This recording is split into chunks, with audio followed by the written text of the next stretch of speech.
Good morning, guys. This is the Recovery Channel podcast. My name is Dr. Robb, the Addiction Doctor, with my co-host, as usual, Jennifer Lovely. It's a fantastic day, guys. Welcome to the show. Jen, how are you doing today? I'm good. Except I was up so early this morning hoping to see your bright face, and I had the wrong time. So. Oh, my God, no. Darn it. So I was cursing you. Horrible things this morning. It's not the first time they've done that. They've done that 3 times this week.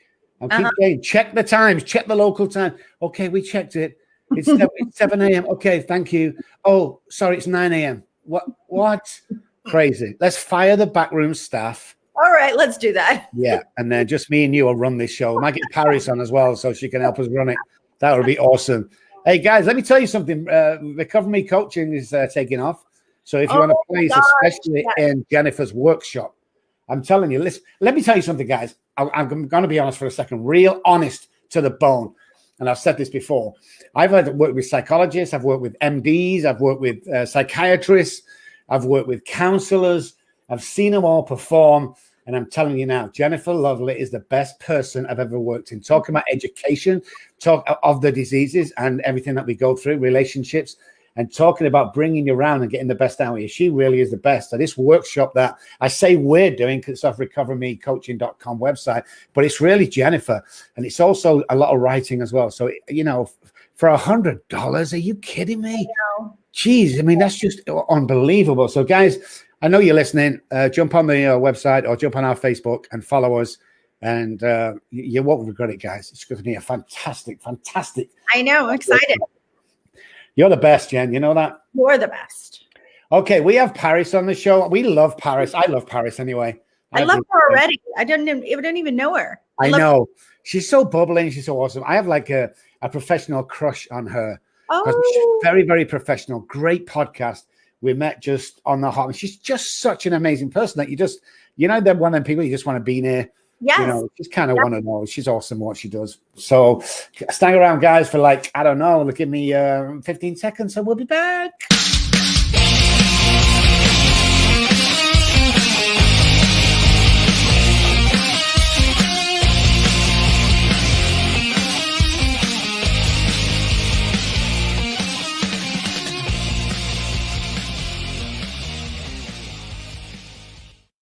Good morning, guys. Welcome back to the show. If you just joined us, we got Paris from Crooked Illness with us, my host, Jennifer Lovely, and this is Recovery Channel Podcast. Good morning, Paris. Good morning, guys. Hello. How are you? Happy to see you. I'm happy to see you too. First time virtually meeting Jennifer. And I'm excited about it too. And good to see Dr. Robb again. Hello. Well, the funny thing is that I'm still meeting Jennifer virtually because we've never met in real life. What? You guys never met? People are like, we work together. We do the show together.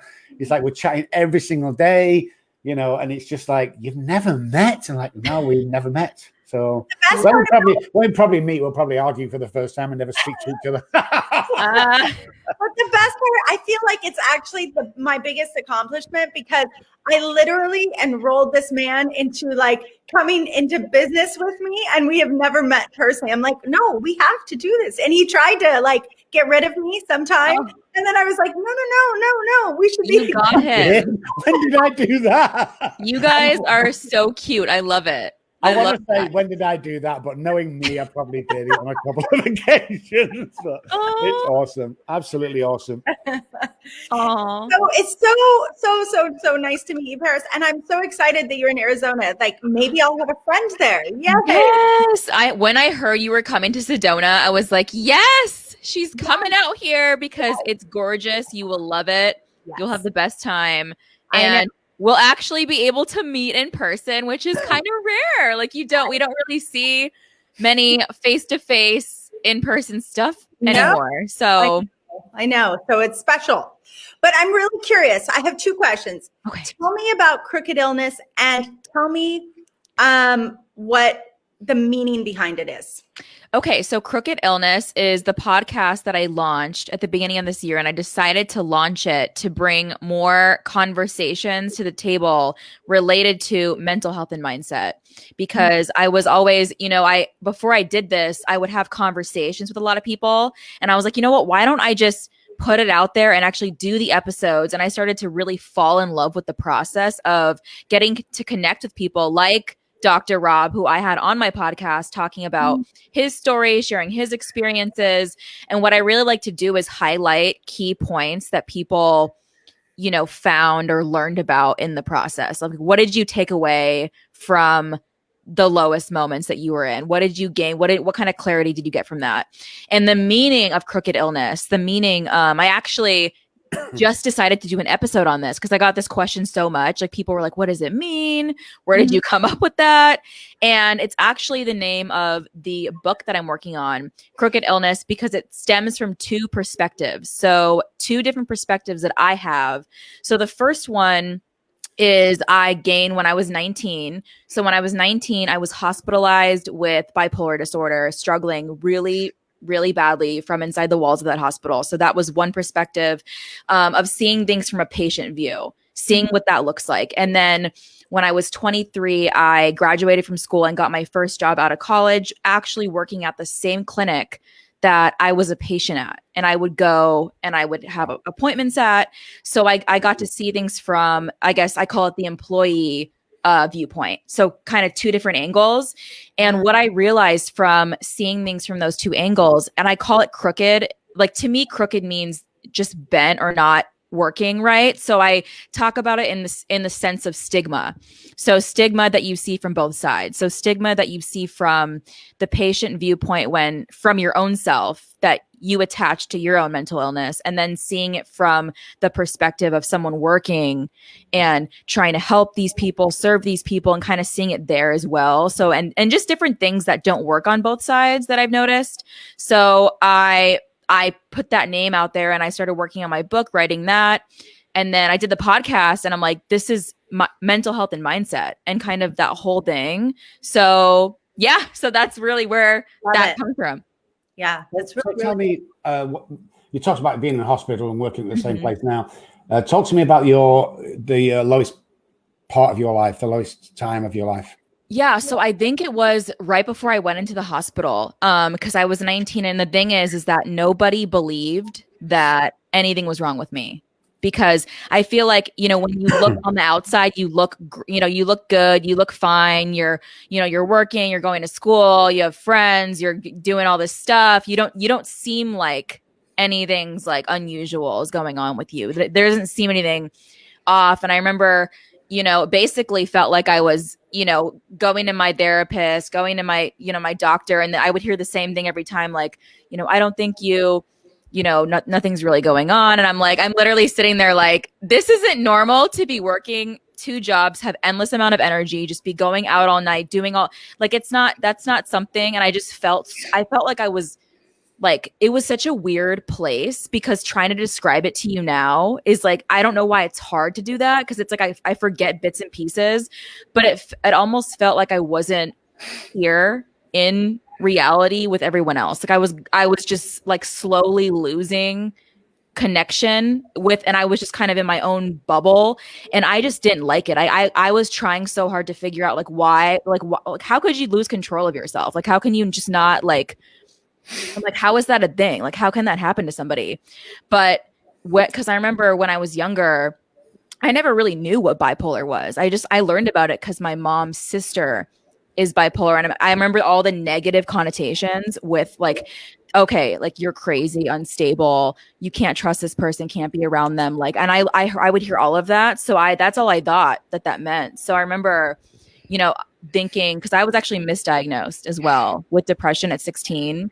So yeah, it's a whole big story. I can get into all the details, but yeah, basically the lowest point is just feeling like nobody thought that I needed help, because they thought that I was, I looked fine. And I feel like that's the biggest misconception with a lot of mental illness is people think, this person doesn't seem like anything's wrong. Like, look at them, look at, I feel like people always do that. Like, you'll look at them on the outside, see their you know, whatever they're putting out there on social media, and they seem fine, they seem good, but you know, when they ask for help and then people are like, no, like you don't need it, you know? And I'm just like, okay, like, you know, so yeah. I can really relate to that in that recently I wrote a book called Addiction Diaries. I have a chapter in the book, and it's a story about being a mom to 2 children that are addicted to heroin. And I gave it to my girlfriend, and she, at the next day after she read it, she goes, I didn't actually realize you were struggling so much when you were going through that. And I remember like hearing what she said, and then I found myself like rageful. And then we had lunch later in the day, and I was like, how did you not know that? Like, you've been my friend for like 12 years. How did you not know that I was struggling? And I just was in, and she goes, I don't know. I mean, I just figured you were just kind of going through the motions. So, and it was hurtful to hear. So talk to me about like that feeling when people didn't, like they saw you manically doing this stuff, but how come they didn't know? And I think that was hard for me too, because I remember, you know, when I was at 16 when I was diagnosed with depression, then at 19 when I was diagnosed bipolar. I feel like even when I had the depression diagnosis, I remember I just felt like no one took me seriously. I remember going to my appointments and my therapist, you know, basically you know, you don't really need to be here. And I remember one time my psychiatrist literally told me, he was like, well, you know, you should just have, you know, your dad, you know, buy you a car and you'll feel better. That's what I do for my daughters. And it was weird because I knew his kids because I went to school with them. So it was kind of like a weird, I don't know. I just felt like no one ever really took me seriously. And they're like, okay, she's just here for her appointment, you know, and I kind of just saw it as like, I started to not take myself seriously because of that. And I started to not care. So I started to, and because in the beginning I was very like that, the same way you said you couldn't believe your friend of 12 years didn't know that what you were dealing with, didn't know. It's like, how do you not know? And I feel like for me, like I notice a lot of different things, like little things in people when I get to know them. So I notice it's like, okay, this is weird. Like they're not how they are. But I think that people just didn't really know how to react because because I remember when I was younger, I feel like I was, you know, like how I seem right now, like very outgoing, like bubbly out here, like, you know, and then I just completely changed, like was silent, didn't really know what to say, didn't really care what to talk about. So yeah, I mean, I just think it kind of went from a place of feeling like, how can you not know, to like, I don't really care anymore. And that was bad. So. Hey guys, Crooked Illness, Paris is on the show. Such a great show so far. Stick around, guys. It's a word from our sponsor.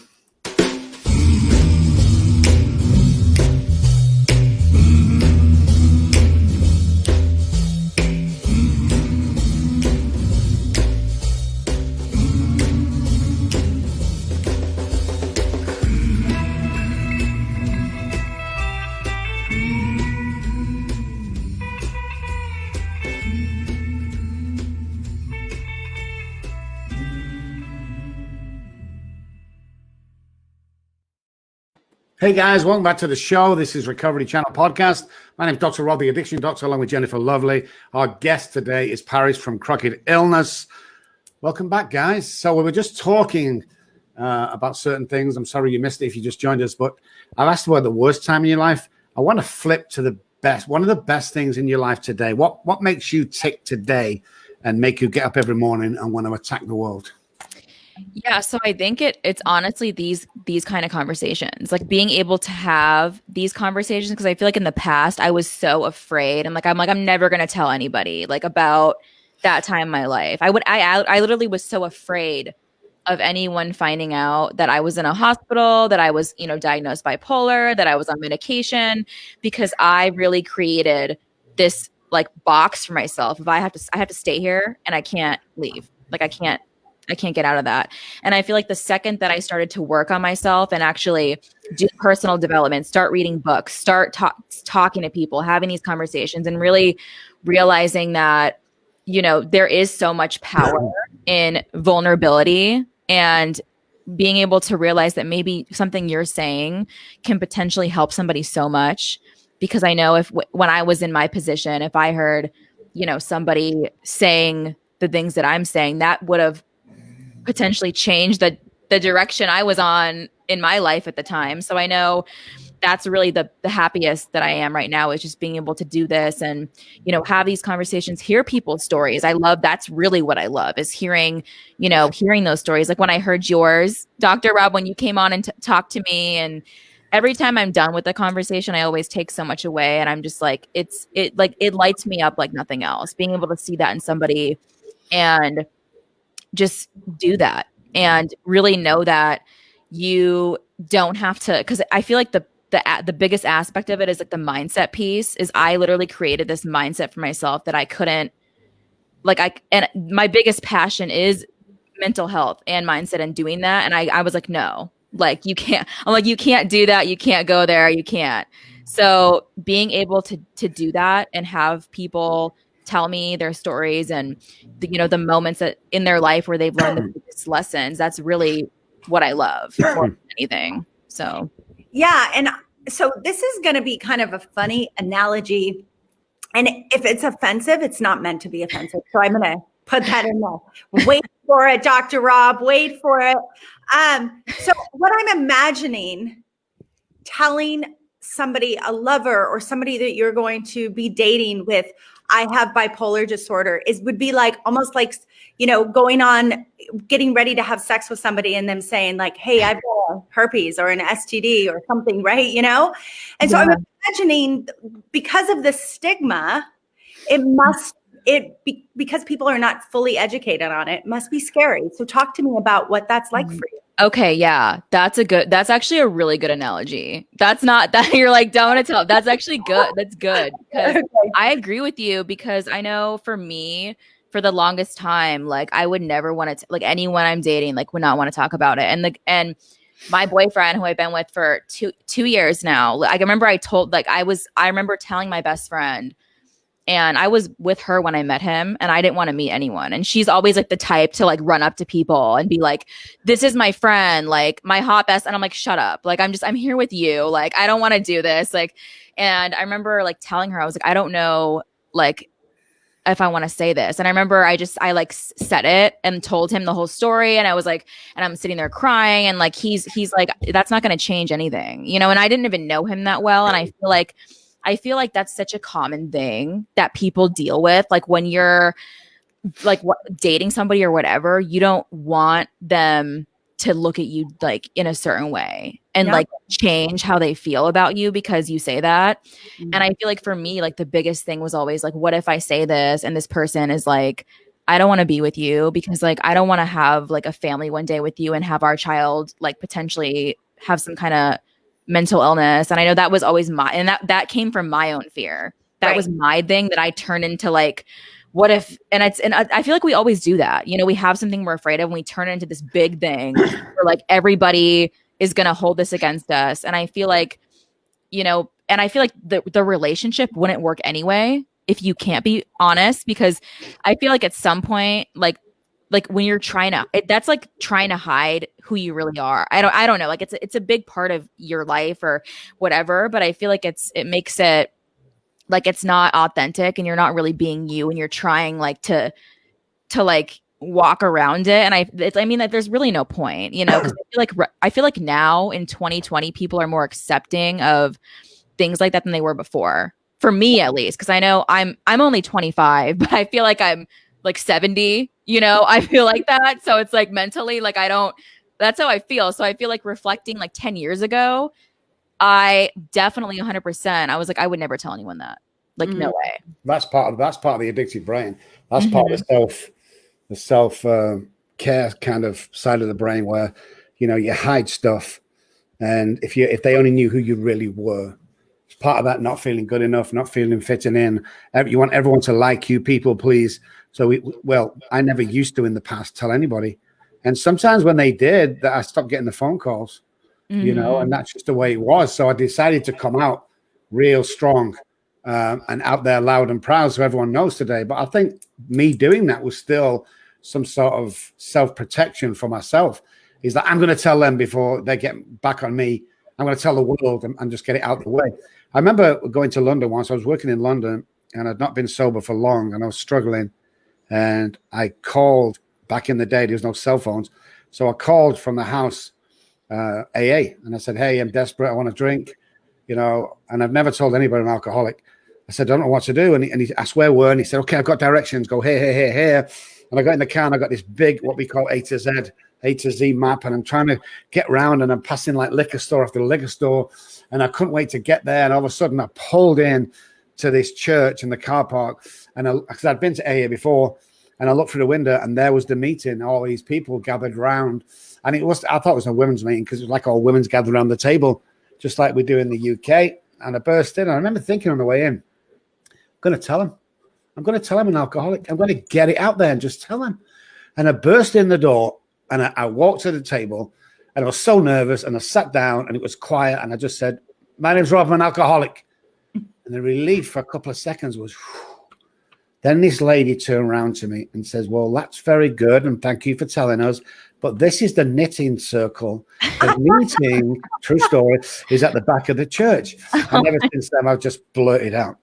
So I just wanted to put that in there. So tell me, for somebody watching this today, what's the most important thing they need to know about mindset? The most important thing you need to know about mindset is that you're in control of it.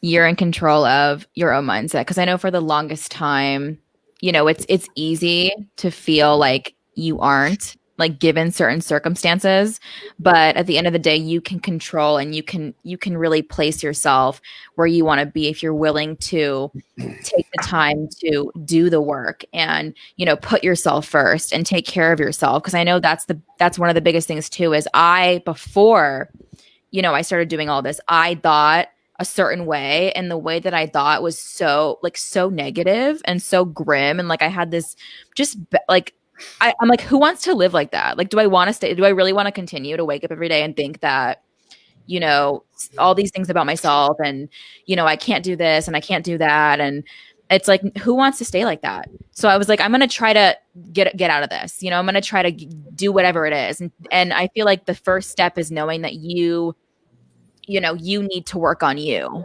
And because I feel like sometimes a lot of us think, okay, maybe if this was different, then I would change, or this and that and whatever. But, just being able to know that you're in control of that, and that you can basically, place yourself wherever you want, because I feel like that's the biggest thing I took away from my whole experience is the relationship between mental health and mindset, and how bad my mindset was, and how that really affected my mental health ultimately, and all the things that I was doing and not doing, and how I was feeling. It was because how I would wake up every day and think about myself, other people, the world, and everything was negative. It's like, where is the pot? Like, just completely consumed with negativity and feeling like, you're stuck and you can't do this and you can't go anywhere. And it's like that's really another thing that I've seen in so many other people who I've worked with. When I did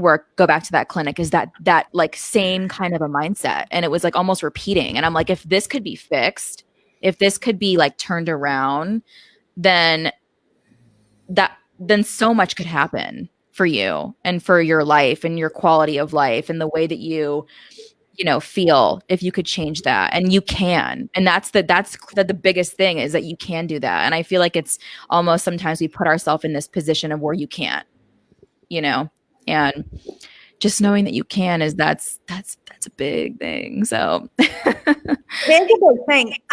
So Dr. Robb, I have to share my story. The first time I was working with this therapist, and he's like, I really think you need to go to SLA. And I was like, what? And he's like, yeah, I think you need to go there. And I'm like, okay. So I go there and I walk in. I'd never been to a meeting before. I walk in, I'm like, hi, my name's Jennifer Lovely. And they're like, yeah, we don't say our last names here. Funny.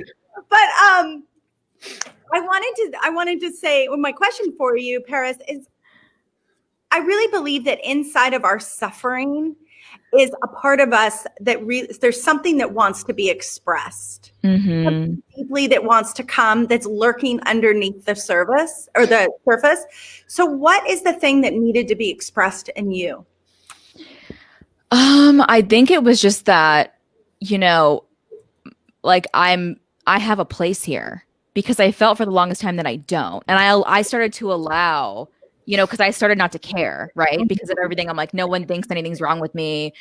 I'm just like this, like I'm the funny person who's in the group who just is like whatever, and no one takes me seriously. So I started to not take myself seriously and basically allow myself to like put myself in situations where, guys would treat me like shit. I didn't care. I would put up with it. I didn't care. And, people would not, and I just allowed all this stuff to happen. I really didn't take care of my own self. And I feel like the thing that needed to be expressed is that I do have a place here, because I started to kind of feel like, what am I doing here? I'm like, and that's really what makes me sad, is that, the fact that you can have an understanding of how someone's feeling, because when they're suicidal, because I never attempted suicide, or it's like weird to describe. I just didn't want to, I don't know how to like put that into words. It was like, I felt like and I think it was because of the mindset thing of, it was so toxic and so bad that I got to that place where I was like, I don't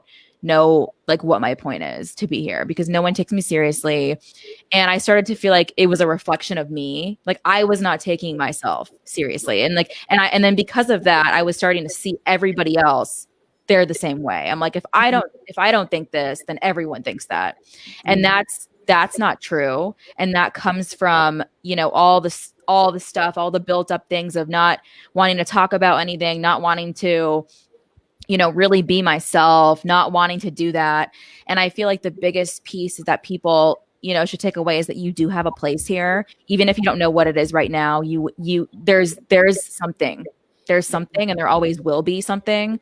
And, just to realize that, no matter what is going on, that's to know that, because that took me like that. I think that's the biggest thing that I was trying to express through all of that, but I didn't know how to do that at the time, I think, because I just got so lost in this, this place of not really caring. And I feel like that's sad when you reach that point, because then it's like, and it's like, yeah. No. Awesome. Absolutely awesome. Guys, this is the Recovery Channel podcast. We'll be right back after this.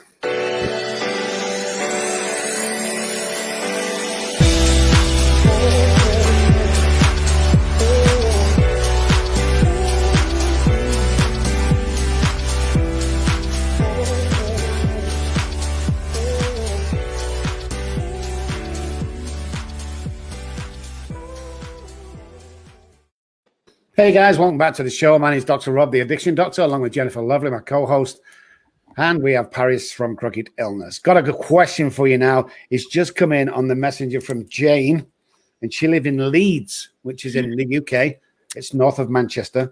So Jane says, when we're self-sabotaging or in our own life, why do you think we attract the wrong people in our life? So I think we attract the wrong people because we don't place, an importance on our own self. So when you don't care about yourself, really, you don't care who you attract, and you don't care if it's, how they're going to treat you or what they're going to, what their intentions are. And I definitely feel like that's the case for me, is that's what I did. And, look, it's so crazy to look back now and literally like realize the situations that I put myself in and how I couldn't care that was happening or what was going on or how people were treating me. That it's like, how do you not care? And it's because I didn't care about me. I stopped and I would just do whatever I did to like try to forget things or numb things or try to run away and not really deal with anything. And I feel like that's the thing, is that I was attracting all of that. And then I remember I would sit there and I would be like, wow, like I don't really feel like anyone cares. And I feel like that's kind of where that comes from, of when you're attracting that energy and you're allowing that into your life, you start to sit there and question like, no one cares. No one wants me here. No one loves me, because that's all you're around, that's all you really know. And until you're able to get out of that or see that, I mean, it's a really like toxic pattern that you have to take the time to put yourself first and really see that. And I'm, I feel like I realized that when I came home from the hospital. That was the moment where I was like, I remember checking my phone because I was in there for 2 weeks and they give you your phone back. And I remember like scrolling and like all the messages, like it's like people didn't really, like I think people obviously knew like, where are you for 2 weeks? Like, why aren't you answering? Like, what is this? But it wasn't, like messages that you would, really feel like the person cares about you. It's kind of like, I don't know, just yeah. Well, self-love is a revolution. Yeah. Self, right? And so Paris, you're different than me and I am different than you, and your self-love is different than how my self-love is going to look. And so when we can begin to honor like the part of us that is special and beautiful and magical, we can begin and give ourselves that. We can begin to have that, revolutionary act. But my question for you is, polarization is the inability to see ourselves in others or for others to see themselves in us, right? And so that's how we become so polarized. So how do you help humans become less polarized and support them in being able to see, hey, you are me and I am you? How do you help?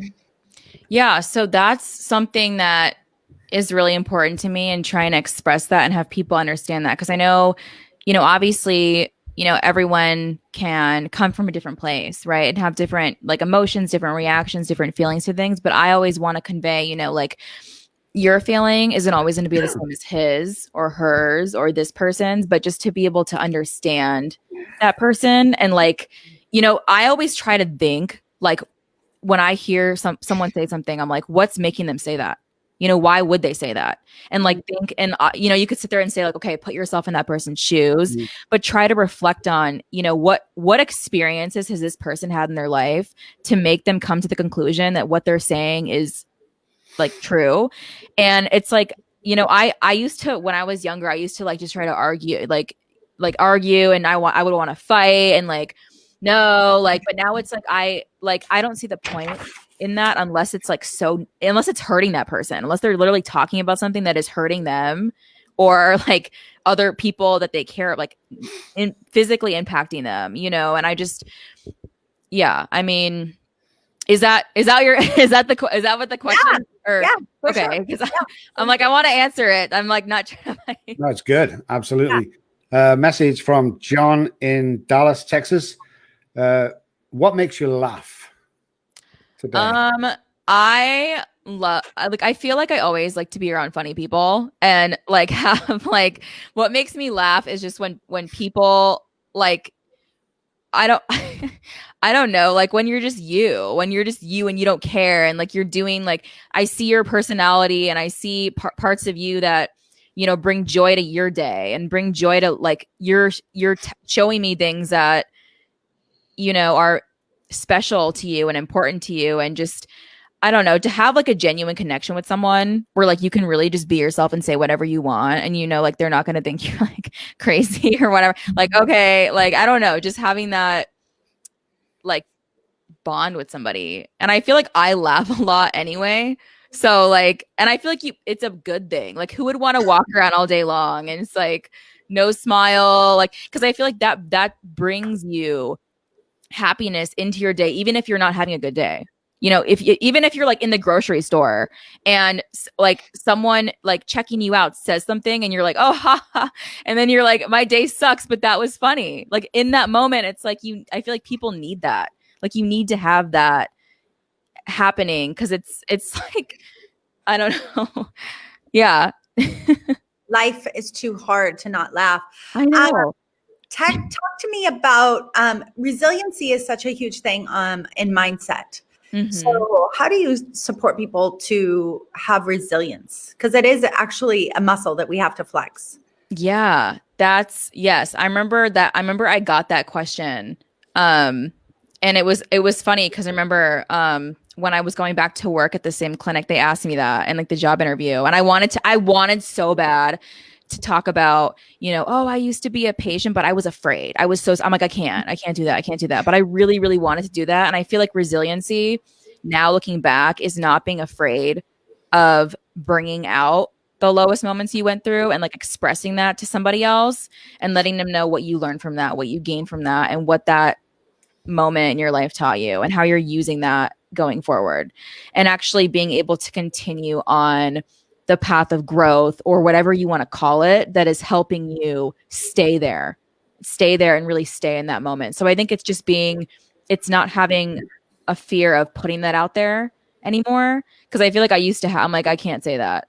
And it's like, now, like, I'll say it because that's really what happened. And that's what it is. And that's how I am the way I am. And I feel like if I'm going to be afraid, then I'm just going to be afraid for the rest of my life, probably, Exactly.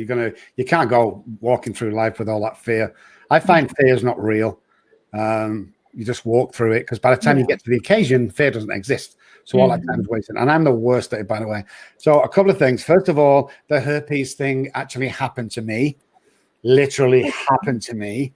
Just, yeah, I know it was horrible. But I couldn't stop thinking about it when you said it, Jen. Oh, yeah, I remember that. Right before it, I need to tell you something. I'm like, what? I didn't say like you were awesome or something like that. And then she come out and said that I have herpes. And I'm like, okay. So I want to know, what did you do? Can't answer that. My wife might be watching. Anyway, so we've almost come to the end of the show. Thank absolutely Paris from Crooked Illness coming on. She's amazing. The her own podcast is on anchor.fm, /Crooked Illness. So I want to say thank you so much. I want to recognize you today for being the person you are, for being so professional at such a young age, and here's the big one, because people don't recognize this, having had an effect on hundreds of thousands of people, because everyone tells somebody who tells somebody, and everyone picks one of your phrases up that they tell somebody. So in hindsight, we affect hundreds of thousands of people. Me and Jen, probably millions of people. So I want to thank you so much for doing that. Thank you for who you are. And Jen always finishes with an amazing question. So I'll leave it up to her. Thank you so much, Paris. Thank you. I know, Paris, it's been lovely. And, we're so sweet. Dr. Robb is sweet. Sometimes. 99% of the time. No. Talk to me about what your deep knowing is before you leave us today. Wow. Okay. That's a good one. My deep knowing. Okay. Now you're making me be like, what? I gotta think about this one. Well, I would say, I would say just to anyone listening to know that, if you haven't figured out if you don't feel like you have a purpose, or you don't know what you just feel like you're out there aimlessly wandering around, not knowing, what you want to do or what you're really here for, keep looking and keep doing that. And I feel like it's so much of everything is in the process, because I feel like so many people just really want, they want to know what it is. Like, what am I here for? I just want to know so I can try to get there or try to do this or do that. But I think, in, doing what I'm doing is I've really discovered, I love doing what I'm doing and having these conversations and, being able to feature people's stories and things like that, to potentially have someone listen to that and say, wow, my brother could use this. My dad could use this, or somebody who's going through something similar, who feels stuck and doesn't know what it is. And I feel like maybe if you don't know what your purpose is, maybe you're already living it, but you don't know it. Maybe you're already doing it. And I feel like, to tell people that, it's like, okay, like, she's so young, like, what are you talking about? But it's so true, is because I feel like so many people get in that thing of like, I don't know what I'm here for, or what I'm going to do, or like, what is my thing or whatever. And I feel like just to keep kind of doing what you're doing and surrounding yourself with people who lift you up, support you, and want to see you like continue to grow and do well, and really just, put yourself first, make yourself a priority. And continue to do the things that, lights you up each day. So I love that. Thank you so much. You are just a bright, shining light. And I definitely will stay in touch with you and look forward to meeting you in person. Yes, I would love to meet you when you come out to Sedona. I'm like, Jennifer and Dr. Robb, you guys are amazing. This has been so fun. So fun. Yeah, so fun. Thank you so much. Wait, you're on mute. Oh, Doc. You do realize one thing, that you'll see Jennifer before me. You'll actually get to meet her before me, which is awesome. Absolutely. Guys, Paris from Crooked Illness was on the show. Thank you so much indeed, Paris. We'll be back after this break.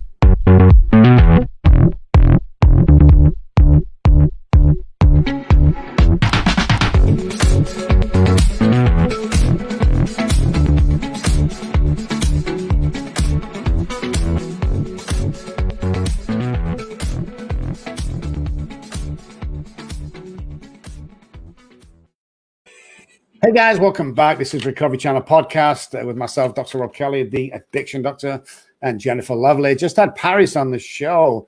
How cool is that, Jen? That was so fun.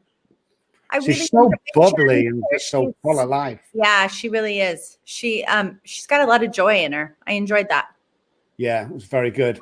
Guys, on Facebook and on YouTube, we're going out live, of course. We've got another show after this, so stick around for a bit. And we will be back again at the top of the hour, as in 20 minutes time, with another fantastic guest. But for now, I want to thank everybody who messaged in, because that was absolutely awesome. And I want to thank Paris for being on the show. So from me, guys, I want to say thank you so much, and I'll see you soon. Bye.